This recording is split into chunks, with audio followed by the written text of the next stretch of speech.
வணக்கம். இது உங்கள் டாக்டர் அகாடமி. இன்னைக்கு நம்ம என்ன பார்க்க போறோம்னா preamble of the constitution of India. ரொம்ப சிம்பிள் வேல புரியுற மாதிரி நம்ம இன்னைக்கு பார்க்க போறோம்.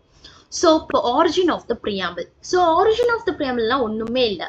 இங்க என்ன பார்த்தீங்கன்னா அமெரிக்கன் கான்ஸ்டிடியூஷன் அப்படின்னு சொல்லக்கூடியதை ஃபர்ஸ்ட் இந்த பிரியாம்பிள் அப்படின்னு சொல்லக்கூடியதை வந்து கொண்டுட்டு வந்தாங்க.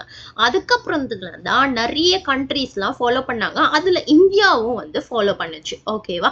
ஸோ இப்போ பிரியாம்பிள் அப்படின்னு சொல்றோமே அதுக்குன்ட்டு என்ன டெஃபினேஷன்? ஸோ ரொம்ப சிம்பிள், ஒண்ணுமே கிடையாது. நம்மள்ட்ட கான்ஸ்டிடியூஷன் ஆஃப் இந்தியான்னு ஒரு புக் இருக்கு, பெரிய இந்த சுப்ரீம் லா அப்படின்னு சொல்லக்கூடிய.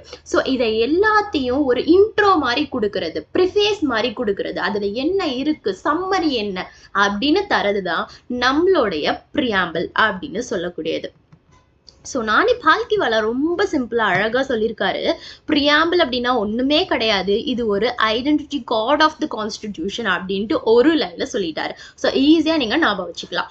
அடுத்தது நம்ம பிரியாம்பிளோடைய பேஸ். சரி, பிரியாம்பிள்னு சொல்றோம். இந்த பிரியாம்பிள் எப்படி வந்துச்சு அப்படின்னா இந்த அப்ஜெக்டிவ் ரெசல்யூஷன் அப்படின்னு சொல்றது பண்டிட் நேரு தான் வந்து இதை மூவ் பண்ணாரு. ஸோ இதன் மூலியமா தான் நம்மளுக்கு பிரியாம்பிள். ஸோ இந்த பிரியாம்பிள் டு த கான்ஸ்டிடியூஷன் எதை பேஸ் பண்ணது? Objective resolution. யாரு டிராஃப்ட் பண்ணா? பண்டிட் நேரு. இது ரொம்ப முக்கியம். யார் அடாப்ட் பண்ணாங்க அப்படின்னு பார்த்தோன்னா நம்மளுடைய கான்ஸ்டிடியூவன்ட் அசம்பிளி. ஓகேவா?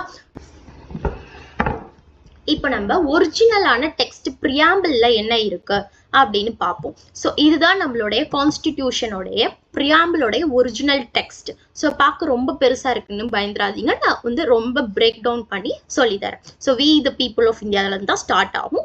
அப்புறம் இந்த வேர்ட்ஸ் ஞாபகம் வச்சுக்கோங்க: sovereign, socialist, secular, democratic.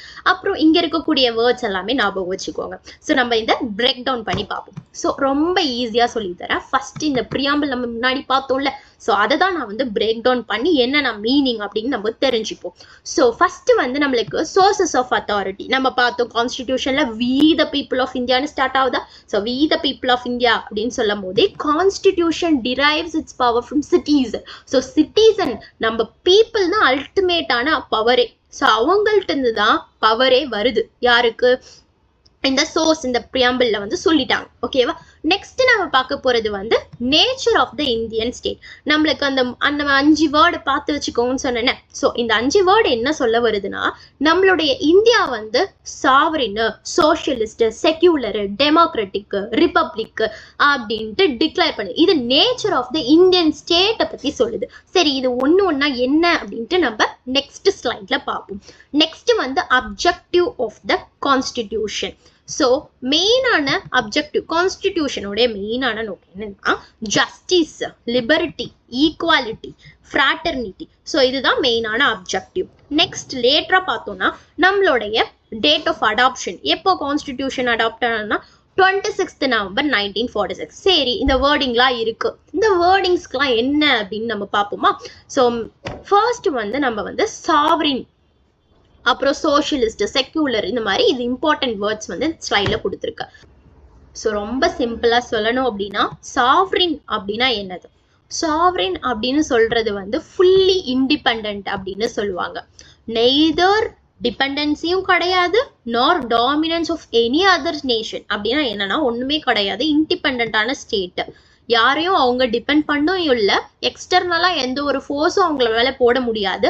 Like எந்த ஒரு ஃபாரின் நேஷனும் இந்த மாதிரி பாலிசிஸ் போடுங்க அப்படி இப்படின்ட்டு டிக்டேட் பண்ண முடியாது. அவங்களுடைய டொமஸ்டிக் மேட்டர், இந்தியாக்குள்ளார இருக்க மேட்டர் அவங்களே டீல் பண்ணிக்கலாம். அதே இன்டர்நேஷனல் ரிலேஷன்ஷிப் ஃப்ரீயா யாரு கூட வேணாலும் ட்ரீட்டி போடுறது, இது எல்லாமே வந்து இந்தியாவுக்கு உட்பட்டது. ஸோ எந்த ஒரு கண்ட்ரியும் மற்ற வெளிலேருந்து நம்மளுக்கு வந்து எந்த ஒரு ஃபோர்ஸும் போட முடியாது. ஃபார் எக்ஸாம்பிள் நம்ம இந்தியா வந்து ஒரு லா மேக் பண்ணுதுன்னா அதர் கண்ட்ரிட்ட இருந்து அப்ரூவல் வாங்க கூட தேவையில்லை. ஸோ அதை தான் நம்ம வந்து சாவரின் அப்படின்னு சொல்றோம். ஸோ நெக்ஸ்ட் நம்ம பார்க்க போறது சோஷியலிஸ்ட். ஸோ சோஷியலிஸ்ட் அப்படின்னா என்ன? ஸோ இந்த சோஷியலிஸ்ட் வந்து ஏற்கனவே இருக்கக்கூடிய நம்ம பிரியாம்பிள்ல ஃபர்ஸ்ட்லேயே சேர்த்ததுல எப்போ வந்துச்சு அப்படின்னா 42nd அமெண்ட்மெண்ட் இன் 1976 தான் நம்மளுக்கு வந்துச்சு. ஸோ இந்தியாவில் பார்த்தோம்னா நம்மளுக்கு சோஷியலிசம்ல டெமோக்ராட்டிக் சோஷியலிசம் தான் இருக்கு. டெமோக்ராட்டிக் சோஷியலிசம்னா ஒண்ணுமே கிடையாது, பிரைவேட் எக்கனாமியும் லைக் பிரைவேட் அண்ட் பப்ளிக் இந்த ரெண்டு செக்டாரும் சேர்ந்து இருக்கிறது தான் நம்மளுடைய டெமோக்ராட்டிக் சோஷியலிசம். மெயினா இந்த இதுக்கான என்ன கோல் அப்படின்னா, நம்ம இந்த மாதிரி இருக்கிறதுனால நம்மளுடைய வறுமை, அதாவது பாவர்ட்டி, அதுக்கப்புறம் இன்இக்வாலிட்டி, ஸோ எல்லாருமே வந்து எல்லாருக்குமே ஒரே மாதிரியான ஆப்பர்ச்சுனிட்டி கிடைக்கிறது, இக்னோரன்ஸ், யாரையும் நம்ம இக்னோர் பண்ணும், தனியா ஒதுக்குறது, இதெல்லாம் இல்லாம இருக்கிறதுக்கு தான் இந்த டெமோக்ராட்டிக் சோஷியலிசம் அப்படின்னு இதோடைய மெயின் கோலே இதுதான். நம்ம வந்து நெக்ஸ்ட் என்ன பண்றோம்னா, இந்தியன் சோஷியலிசம் அப்படின்னு சொல்றது ரெண்டு பேருடைய ஒரு பிலாசபியும் சேர்ந்தது, like மார்க்சிசமும் and then Gandhism. Marxism என்ன சொல்றாருன்னா எக்கனாமிக் ஈக்குவாலிட்டியா இருக்கணும் அப்படின்னு சொல்றாரு. Gandhism பிரின்சிபல்ல non violence. ஸோ இதெல்லாமே சேர்ந்ததான் நம்மளுடைய இது. ஸோ சோஷியலிஸ்ட்னா சிம்பிளா சொன்னோம்னா இன்இக்வாலிட்டி இருக்கக்கூடாதுப்பா, அதை தான் நம்ம வந்து சோஷியலிசம்னு சொல்லுவோம். ஃபார் எக்ஸாம்பிள் நம்மளுடைய கவர்மெண்ட் ப்ரோக்ராம்ஸ்லாம் இருக்குல்ல, ஸோ நிறைய கவர்மெண்ட் ப்ரோக்ராம்ஸ்லாம் கண்டக்ட் பண்ணுவாங்க. லைக் வந்து நம்மளுக்கு ஃப்ரீயான எஜுகேஷன் தரது, நம்மளுக்கு ஹெல்த் சர்வீசஸ்லாம் ப்ரொவைட் பண்ணுறது. ஸோ இது எல்லாமே வந்து சோஷியலிசம் தான். இதெல்லாம் எதுக்கு பண்ணுறாங்க அப்படின்னா, ஒரு இன்இக்வாலிட்டியை ரெடியூஸ் பண்ணுறதுக்கு அண்ட் எல்லாருக்குமே வெல்ஃபேர், எல்லாத்துக்குமே வெல்த் வந்து ப்ராப்பராக டிஸ்ட்ரிபியூட் ஆயிருக்கணும் அப்படின்னு சொல்கிறதுக்கு தான். இந்த மெயினான சோஷியலிஸ்ட் பிரின்சிபல் நம்ம வந்து டிபிஎஸ்பி பார்க்கும்போது நம்மளுக்கு தெரியும். ஓகேவா? நெக்ஸ்ட் நம்மளுக்கு செக்யூலர்னா ஒரே லைன்ல சொல்லணும் அப்படின்னா எல்லா ரிலீஜியனும் நம்மளுடைய இந்தியாவில் இருக்குல்ல, ஸோ அதுதான் வந்து நம்மளுக்கு பெஸ்ட் எக்ஸாம்பிள். ஸோ செக்யூலர் இனிஷியலாக நம்மளுடைய ப்ரியாம்பிள்ல இல்லை, 42nd அமெண்ட்மெண்ட் 1976 தான் சேர்த்தாங்க. ஸோ நம்மளுக்கு பாசிட்டிவ் செக்யூலரிசம்னு சொல்லுவோம். நம்மளோட எப்படின்னா ஈக்குவலான ரெஸ்பெக்ட், ஈக்குவலான சப்போர்ட் எல்லா ரிலீஜியனுக்கும் நம்ம தருவோம். ஸோ நம்ம பார்க்கும்போது ஆர்டிக்கல் 25 to 28 பார்க்கும்போது புரியும். ஸோ அங்கே வந்து கேரண்டி பண்ணியிருப்பாங்க ஃப்ரீடம் ஆஃப் ரிலீஜியன். நம்ம யார் வேணாட்டும் எந்த ஃப்ரீடம் வேணாட்டும் என்ன பண்ணிக்கலாம், ப்ரொபோஸ் பண்ணிக்கலாம், ப்ரொபகேட் பண்ணிக்கலாம், ப்ராக்டிஸ் பண்ணிக்கலாம் அப்படின்ட்டு தந்திருப்பாங்க. ஸோ இந்த பார்ட் 1 வீடியோவில் நம்ம என்னென்ன பார்த்தோம் அப்படின்னா, ஆரிஜின் பார்த்தோம், டெஃபினிஷன் பார்த்தோம், ப்ரியாம்பிளோடைய ஒரிஜினல் டெக்ஸ்ட் பார்த்தோம், அதில் இருக்கக்கூடிய இம்பார்ட்டன்ட் வேர்ட்ஸ் தான் நம்ம பார்த்துட்டு இருந்தோம். சாவரின், சோஷியல், செக்யூலர் பார்த்துருக்கோம். ஸோ இன்னும் நம்மளுக்கு democratic, republic, justice, liberty, equality, fraternity இது எல்லாமே இருக்கு. இதெல்லாமே வந்து பார்ட் 2 ப்ரியாம்பிள் வீடியோவில் நம்ம பார்க்க போகிறோம். ஸோ அந்த வீடியோவும் வேணும் அப்படின்னா நீங்கள் சப்ஸ்கிரைப் பண்ணி பெல் பட்டனை ப்ரெஸ் பண்ணி வச்சுக்கோங்க. So follow the Black Letter Law Academy for more law lecture video. Thank you.